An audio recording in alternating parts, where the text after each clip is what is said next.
All right, folks. So today we are going to do a 30-word session about creative writing and about SRNA and what it means to us.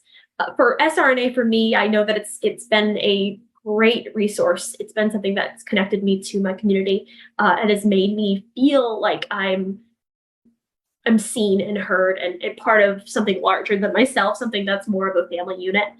So I'm talking today about like taking our stories, which are so large sometimes. We go through a lot when we have rare diseases or we know somebody that's impacted by a rare disease. And we're going to be talking about how we can like create a 30-word, just tiny little blurb that shows what our stories is like so that people that are outsiders to illness can see it and be like, wait, I understand it. I get it. For a lot of people, they try to put their story down and it becomes, thousands of words because it's so much. It weighs upon people. But sometimes when you're showing it to like friends or family, they might not have time to read something that's long. So a lot of time, if you can make it brief, if you can make it have that same impact, that same punch, even when it's not, not that same 1,000-word piece, that's amazing. It's something that you can show to people. It's something that you know that matters, and you can make other people realize that it matters just as much as you know that it matters. So I'm just going to launch into it. I think I have my screen shared so I could show you what it's like to write. For me, as a creative writer, most of the time I go about it in a couple different ways. Like you can go about it as like a narrative, as in, this is the story. We start at point A and we get to point B, or you can do it more poetic, using language that's like talking about how much it hurts, but you can use abstract language. So I'll use both as like an example here. Right now, I'll start here.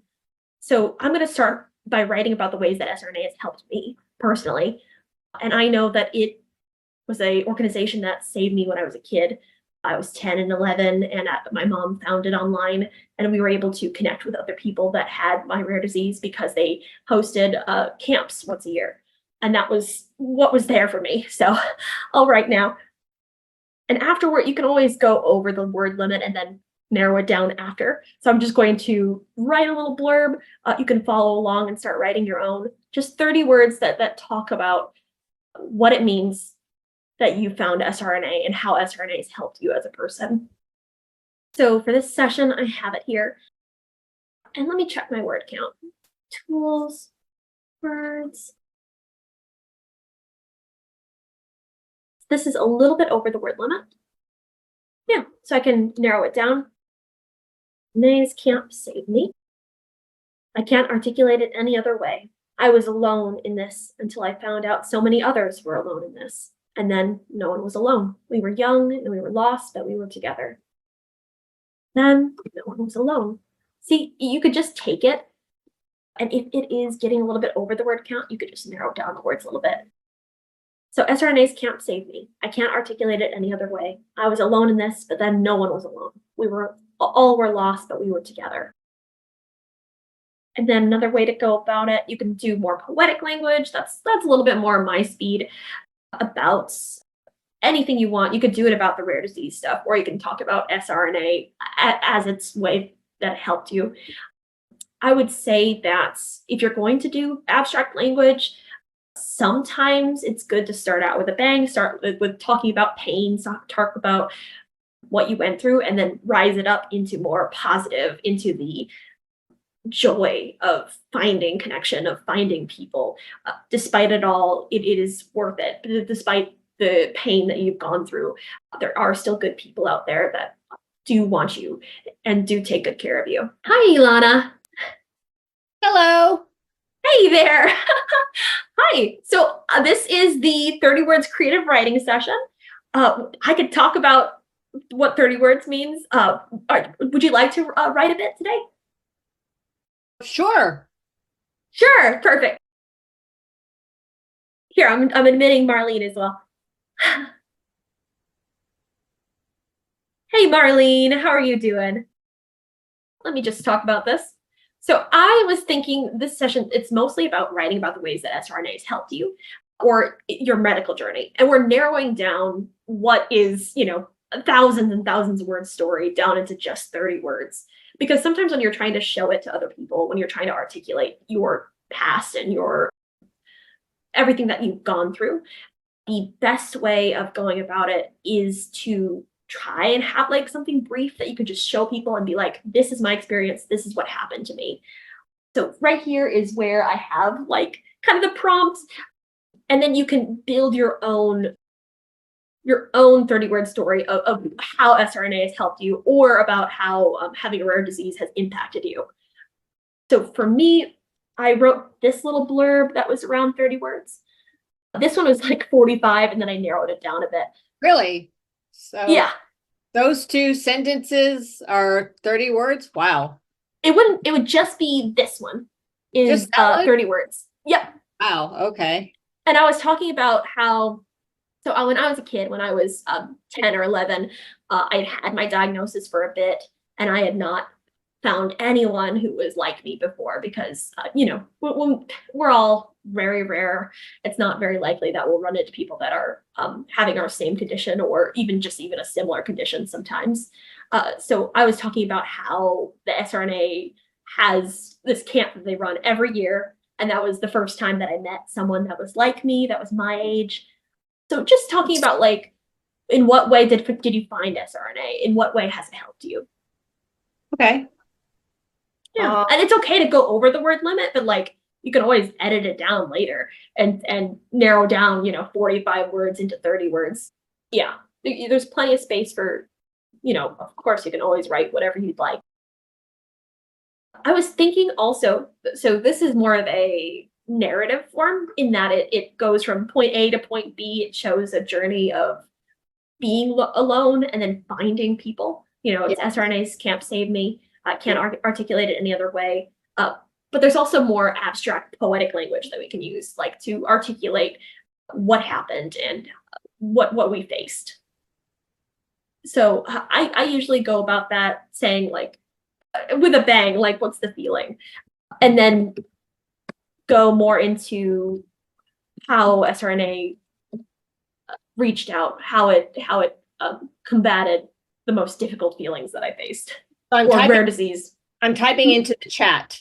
Is that what I'm doing? Yes. Okay. Yeah, absolutely. Okay. Let's see. I'm trying to think. SRNA.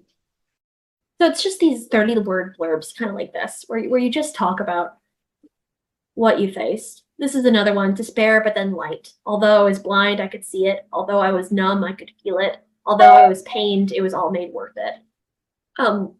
Where you just talk about that most core feeling, you're able to narrow it down, because otherwise we can always just, go off the rails talking about all the medical visits, all the hospitalizations, all the pain, the misery of it. But there are moments of light, and there are moments that you can just capture, make it smaller, make it manageable, make it something that you can show to another person and summarize exactly how you felt, exactly what it's like, the solution that you found in SRNA, or the solution that you found to the pain that you did find in having a rare disease.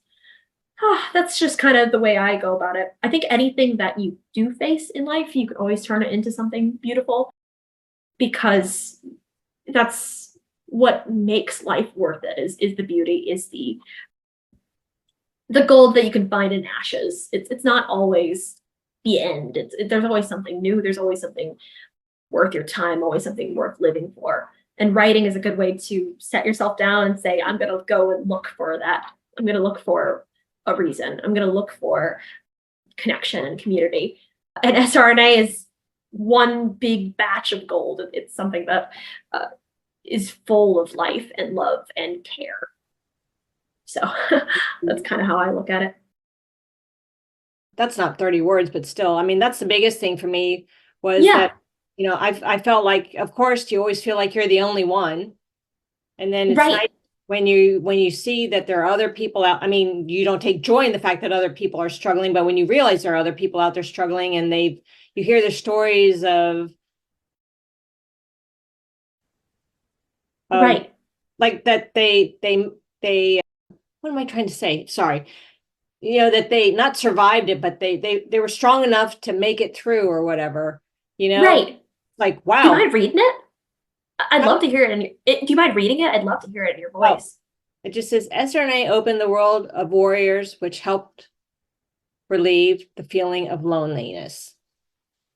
I like it. It's good. Gosh. Okay. Yeah. I think that's, right on the money. SRNA it felt like home when I was lost. It felt like a place that I could land, finally a soft place to land. So Well, the that's thing really about cool.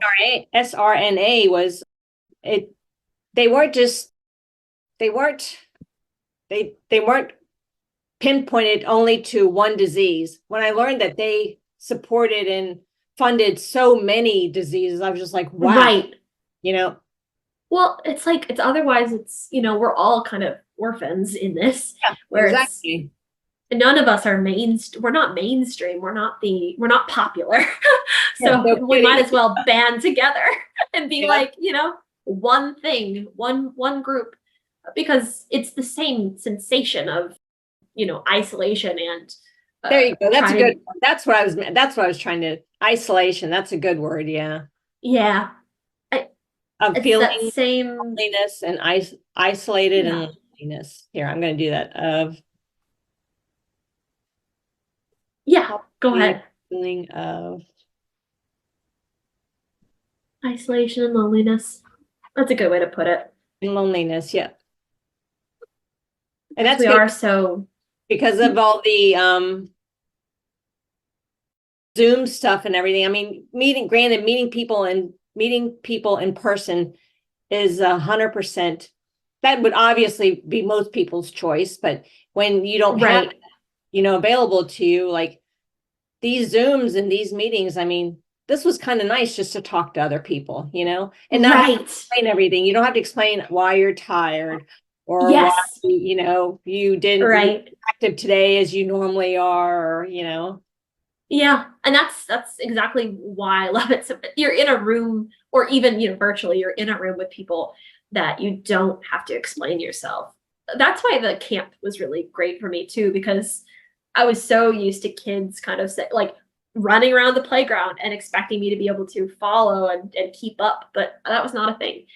So being around a group of kids that were also not, super, super physically, capable and super people that didn't ask me why I needed to sit down, why I needed to take a breather is Yeah. nice. People are just understanding. They understand so much more after having gone through this situation, which is hard, and I wouldn't wish it on anybody. But the Especially empathy that we're young able to adult, have, especially the child or young adult, I can't even imagine. I mean, I understand how yeah, hard it is for me, and I've 50 years. I've worked, I've lived my life somewhat, right, normally, or yeah.